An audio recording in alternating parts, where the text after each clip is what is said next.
Hello everyone. आज हम अपनी मॉडर्न हिस्ट्री सीरीज़ का फर्स्ट लेक्चर स्टार्ट करते हैं।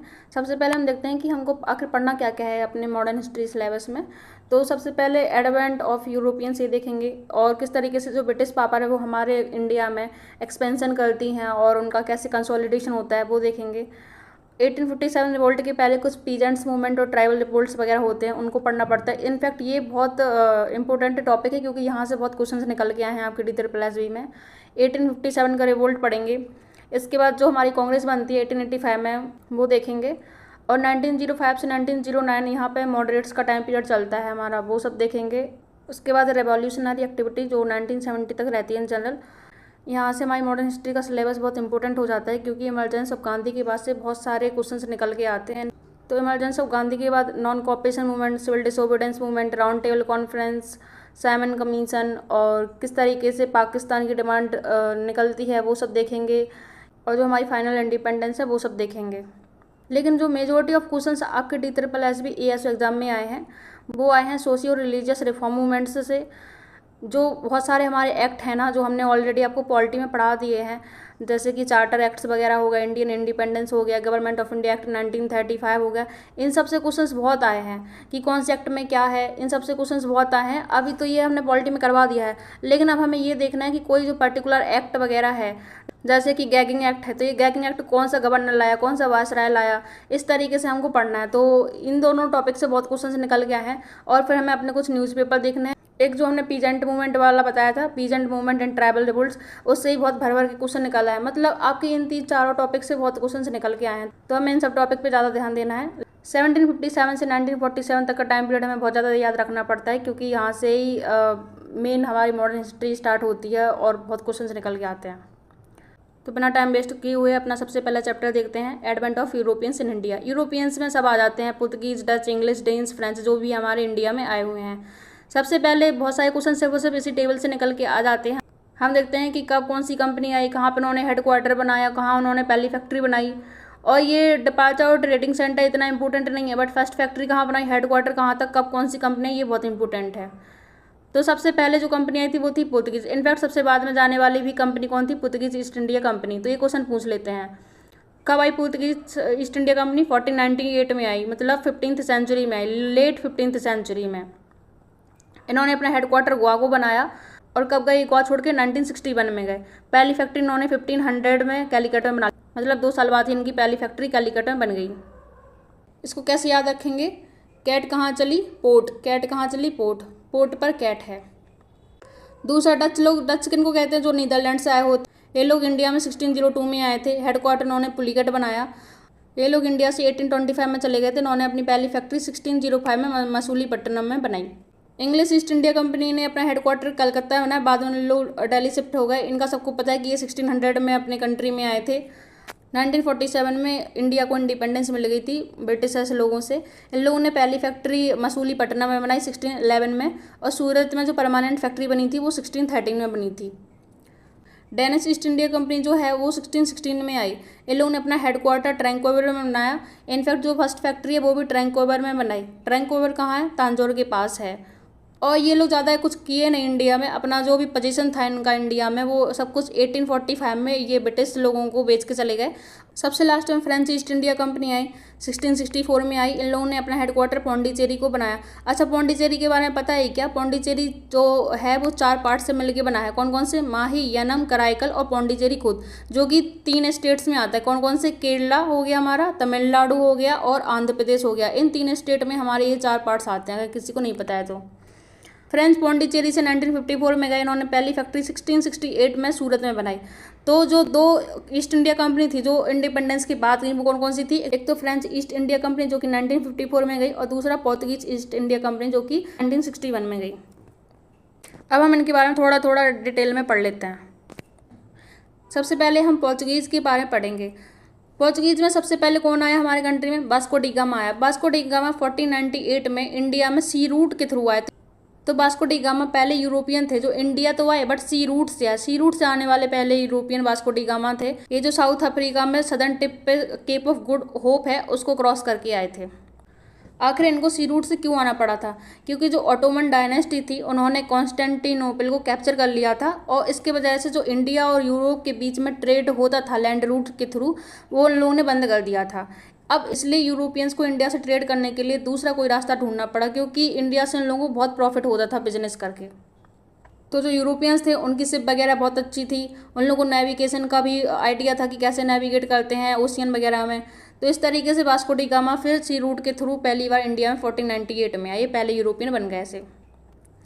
वास्को डी गामा जब आए तो ये कैलीकट पहुंचे। कैलीकट में जो कैलीकट के रूलर थे जमोरिन, उन्होंने इनको वेलकम किया।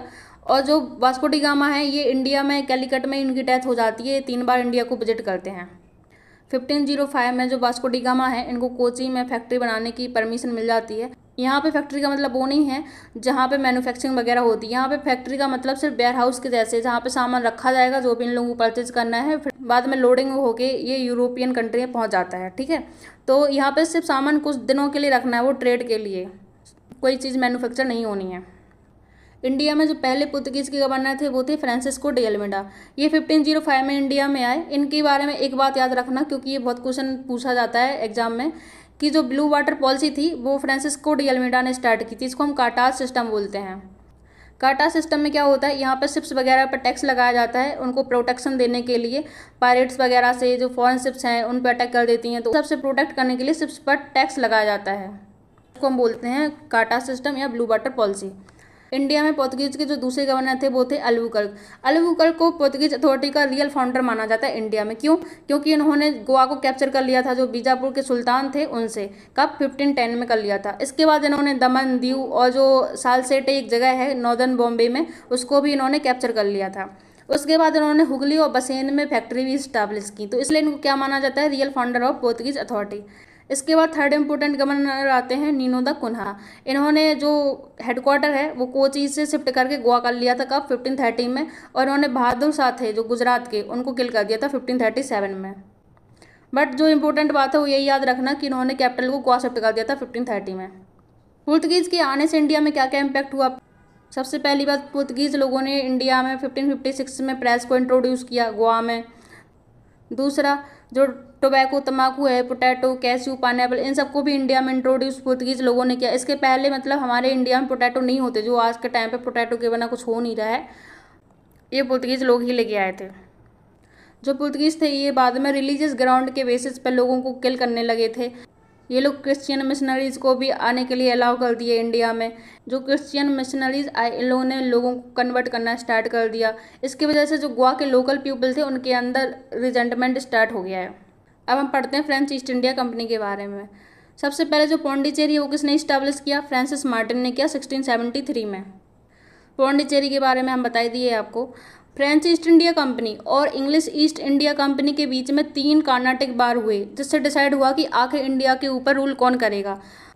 तो बाद में जो डोमिनेंट पावर निकल के आई वो कौन आई? इंग्लिश ईस्ट इंडिया कंपनी आई, क्योंकि जो थर्ड कर्नाटिक वार है उसने ये चीज़ डिसाइड कर दी थी कि फ्रेंच इंडिया पे अब डोमिनेंट कंपनी नहीं रहेगी। तो जो 3 कर्नाटिक वार्स हुए उसके बाद फ्रेंच ईस्ट इंडिया कंपनी जो थी वो केवल पौंडीचेरी तक ही लिमिटेड रह गई थी। Dupleix French East India Company के पावरफुल गवर्नर थे। 1954 में फाइनली पौंडीचेरी को फ्रांस से इंडिपेंडेंस मिलती है। डच के बारे में थोड़ा देख लेते हैं। मिड 17th सेंचुरी के टाइम पीरियड में जो डच थे ये लोग काफ़ी डोमिनेंट पावर निकल के आए, क्योंकि इन्होंने एक तरीके से पुर्तगीज को सप्रेस कर दिया था। लेकिन बाद में क्या हुआ, लेट 17th सेंचुरी के टाइम पर डच खुद ही लॉस्ट कर गई किसको? ब्रिटिश ईस्ट इंडिया कंपनी को। मतलब इनका जितना पोजीशन था वो धीरे धीरे करके ब्रिटिश ईस्ट इंडिया कंपनी के हाथों में चला गया। उसके बाद डच लोगों ने अपना इंटरेस्ट साउथ ईस्ट एशिया की साइड दिखाया। वहाँ पर ये लोग स्पाइसेस से रिलेटेड ट्रेड करने लगे, जैसे कि इंडोनेशिया वगैरह से करने लगे। फिर पढ़ेंगे इंग्लिश ईस्ट इंडिया कंपनी के बारे में। 1600 में क्या होता है, जो इंग्लिश ईस्ट इंडिया कंपनी होती है इसको मोनोपोली दे दी जाती है। कौन देता है? रॉयल चार्टर्स इनको मिल जाती है, जो कि क्वीन एलिजाबेथ वन पास करती हैं कि आप इंडिया में ट्रेड कर सकते हो। इस तरीके से English east India company India में आ जाती है। सबसे पहले जो विलियम हॉकिंस हैं वो आते हैं जहांगीर के कोर्ट में 1608 में, और जहांगीर से बोलते हैं कि हमको सूरत में फैक्ट्री बनाने दो। इस तरीके से बाद में उनको 1613 में सूरत में फैक्ट्री बनाने के लिए अलाउ कर दिया जाता है। फिर उसके बाद आते हैं थॉमस रो।